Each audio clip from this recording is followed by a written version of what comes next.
Okay, so good afternoon. So we're going to talk about the convention centre. I'll pass over to Stephen. He may make a few remarks and answer any questions. If you've got questions on obviously the convention centre or the issue related to foreign students, you might want to direct it to Stephen and then we can go from there. So earlier today the government announced that it had concluded a deal with Skycity to build a much needed international convention centre in Auckland. The New Zealand International Convention Centre is a critical piece of infrastructure, and as Mayor Len Brown said this morning, this is a very good deal for New Zealand. The construction of the new convention centre will not cost ratepayers or taxpayers a cent, with Skycity meeting the full project costs in return for some concessions from the government. The deal is about creating jobs and growth, as well as delivering on our priority to build a more productive and competitive economy. Last month, as part of a larger internationally focused growth package, the government announced it will invest an additional $158 million in tourism through Budget 2013 to attract more visitors to New Zealand, particularly high-spending visitors.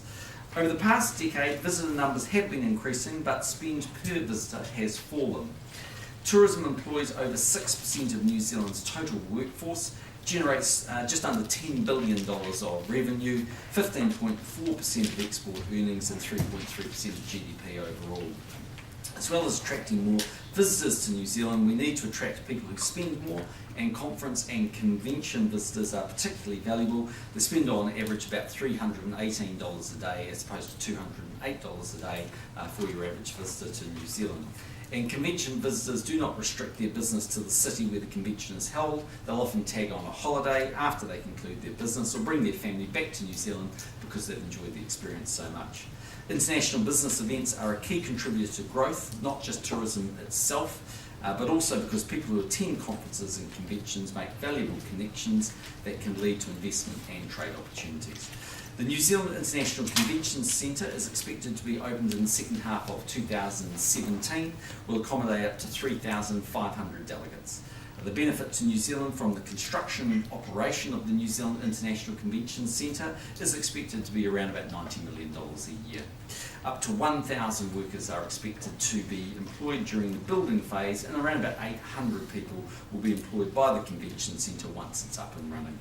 In addition to the agreement with Skycity to build this $402 million facility, the government is also investing $34 million over 4 years to attract large-scale events and conventions to New Zealand. Today's announcement on the Convention Centre has been welcomed by major tourism groups, by Business New Zealand, because they can see, like we can, that it makes economic sense. They recognise this international convention centre will mean more business, more jobs and accelerated growth. So on that note, I'll pass over to Stephen, and we'll deal with those issues and we'll carry on with normal fun afternoon. Could I just ask you, Prime Minister, though, on the convention centre, do you think that you have brought New Zealanders along with you on this project? Do you think you have the support of New Zealanders? I do. I mean, we campaigned on the issue up front prior to election 2011. There'll always be some opposition to these sorts of deals, but some of that is racked up by misinformation. In fact, the number of pokie machines in New Zealand is dropping overall and will continue to drop even after this deal is completed. And let's be honest, Labour might kick up Bob ZI today, but when they were in government, they did exactly the same deal. In fact, actually, they did the same structure of a deal, they just negotiated it under worse terms for New Zealand. So it's very much, what they say in opposition is actually not what they do in government. I'll pass it. Thank you, Prime Minister. Just want to add a few things in terms of details, and then happy to take some questions. Obviously, in terms of the concessions for Skycity in return for building the $402 million convention centre, it's an extension of their licence out to 2048. That's 27 years. An additional 230 pokie machines on the casino floor, an additional 40 gaming tables, and a further 12 tables that can be substituted for automatic table game player stations, but not for pokie machines. Up to 17% of pokie machines and automatic table games able to accept denominations of greater than $20, and introducing Tito and card-based cashless gaming technology. In terms of the extra measures to deter problem gaming and money laundering. That includes a predictive modelling tool that analyses data to identify players at risk, a voluntary pre-commitment system where players can elect to restrict the amount of time they play or the amount they spend, a doubling of the number of host responsibility specialists to deliver 24 hours a day, 7 days a week coverage. I think importantly, introduction of player identification requirements when amounts over $500 are being put onto or cashed out from Tito tickets in non-restricted areas. And that's a first for Australasia. The ticket in, ticket out technology is used right through the Australian casino industry, but this $500 limit before you have to have presenting ID is actually unique to the New Zealand environment. I also wanted to touch on the compensation aspect of it. The process that will occur is a final agreement will be reached. So these are the heads of the agreement, so there's a detailed agreement, and then we will seek through the Parliament to pass legislation that effectively gives effect to that agreement. And of course, the agreement will include a compensation clause that if subsequently the deal was changed, that Skycity would be entitled to compensation in proportion to the loss that they have experienced. Now that's actually pretty important because we're asking them to make an upfront investment of $402 million to build the International Convention Centre, and it takes them 35 years to get effectively the benefit out of that from their perspective. And of course governments can change and they can make a call as to whether they want to do in future, and so obviously the compensation clause would effectively compensate the company for any changes that occur. So perhaps any questions from them? Do you know on that compensation, I mean, what's the legal, I mean, some people suggested it might be unconstitutional. Yeah, I heard the Greens say that, yes. Well, a couple of lawyers too. Well, I don't think that's correct. The governments enter into agreements all the time with organisations. And of course, Parliament has the sovereign ability to change arrangements at any stage. And of course, Parliaments do come and go, and new Parliaments come and go with a different view. But it'd be similar, for example, if there was an arrangement to build, I don't know, let's pick a random central city rail loop in Auckland, and then halfway through the construction, it would take later than 3 years, the government came in and said, oh, by the way, you're the contractor, but you can disappear because we don't like you, and no, you won't be getting any compensation, thanks very much. And if governments took that approach, then ultimately, very quickly, the whole place would grind to a halt because nobody would want to set up any sort of contract with the government. Does that mean these compensation agreements are now part of all public-private partnership type things? Well, there is always, in various arrangements that the government does, so for example, at Wiri Prison, obviously, there's certain arrangements that if they change, then obviously there'd be some form of work out for the arrangement for the partner.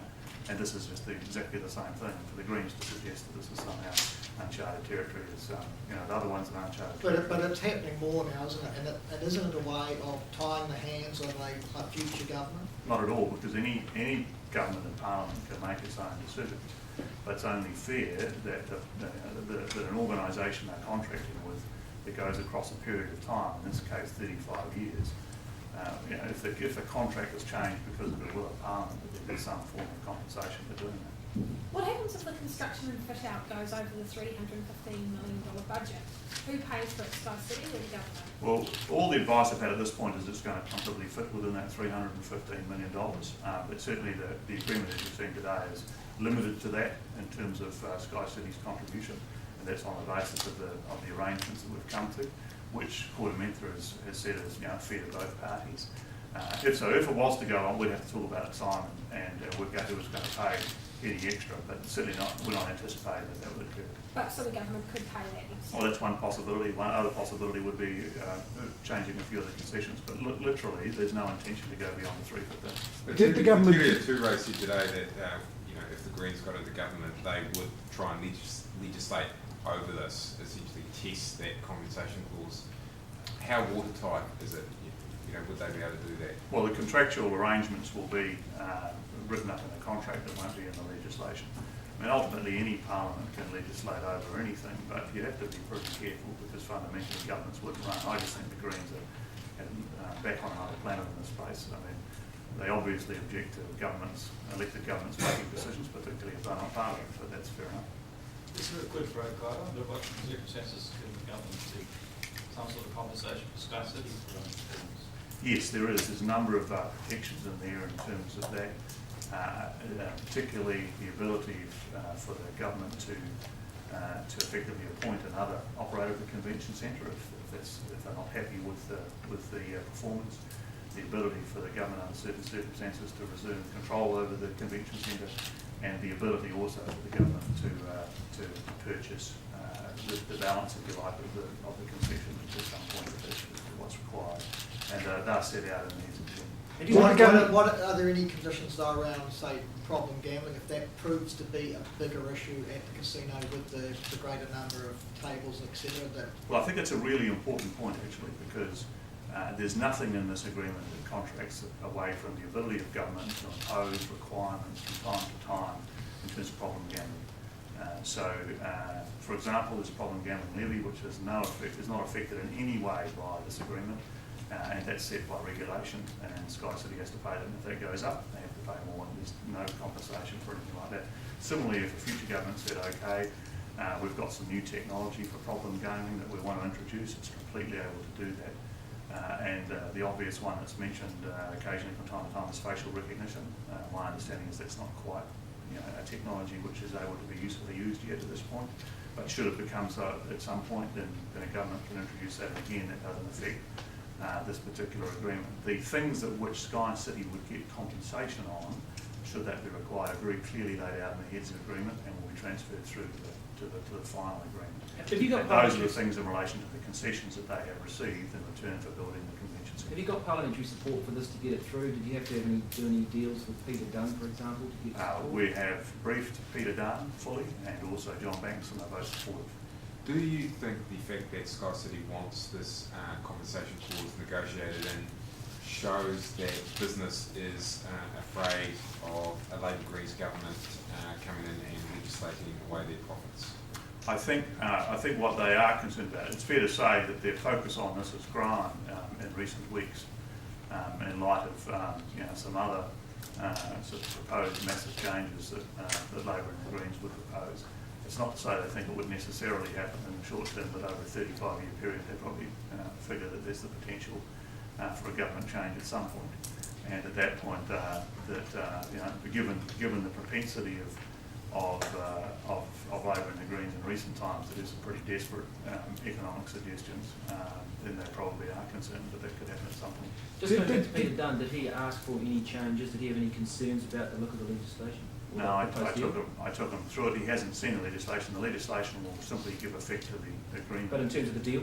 In terms of the arrangements, no, we went through it in some detail with him and he was happy with it. Did the government consider doing a all of government cost benefit analysis of this deal, taking into account the effects on justice and health of problem gambling? Cabinet looked pretty closely at those issues. There was some, and you'll see in due course in terms of the Cabinet paper, there was the Department of Internal Affairs had some comment and observation in terms of the arrangements, and the Cabinet weighed up and decided this was the best approach to take. Again, I would point out that the number of pokie machines that we're talking about here is less than 6 months of the deduction that's occurring naturally anyway in this country. So it's currently, on average, over the last 4 years, there's been 550 machines a year less at the end of each year, and we're talking about here 230 machines. So if anything, it only slows down the rate of decline for a short period of time. So what did those cabinet papers say about the likely cost of that on the health and justice system from problem gambling? Well, they didn't monetise that, and as you think about it, it's not possible to monetise because you have to make an assumption about what an individual additional machine would have an impact in terms of those issues. And I think you can reasonably make an argument that the minority of people that have issues in problem gambling, it's not the number of machines, it's access to any machines. You could make that argument. The fact of the matter is that the vast majority of people that participate in this sort of gaming and also lotteries and so on have no issue with it, but there are people that have issues, and that's why we have the problem gambling levy, and that's why we have the protections that we have in the system to pick these people up. Was any net fiscal impact assessment made, and if not, are you simply just assuming that it'll be a good thing? Sorry, what was that?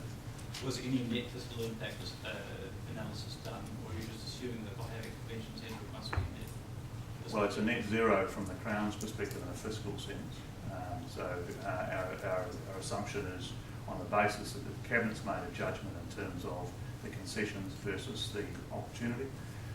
And interestingly, we probably made a similar assessment to what occurred back in 2001, which was also 230 machines, interestingly enough, coincidentally. And there was a convention centre built which was for 850 delegates. This convention centre is for 3,500 delegates. It's a considerably larger facility. And I think on balance we think we probably struck a considerably better deal than was struck by the previous Labor government, or under the previous Labor government in 2001. Did Skycity accept a smaller number of pokies than they would have otherwise in return for this greater regulatory certainty?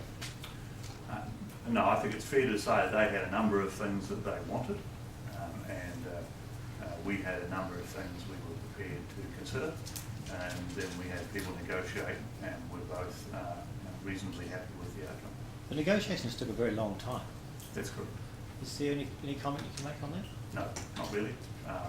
Obviously, there were other matters as the thing proceeded, which had an impact on the timeline, but at the end of the day, it was done as quickly as it reasonably could be, given those other issues. It wasn't because there was a big disagreement between the two parties. No, you couldn't characterise that at all, no. Were there any sticking points? Oh, I'm sure there was, yes. It was a robust negotiation, obviously a bit more robust than the earlier one. The Court of Mentor report is going to play a essential role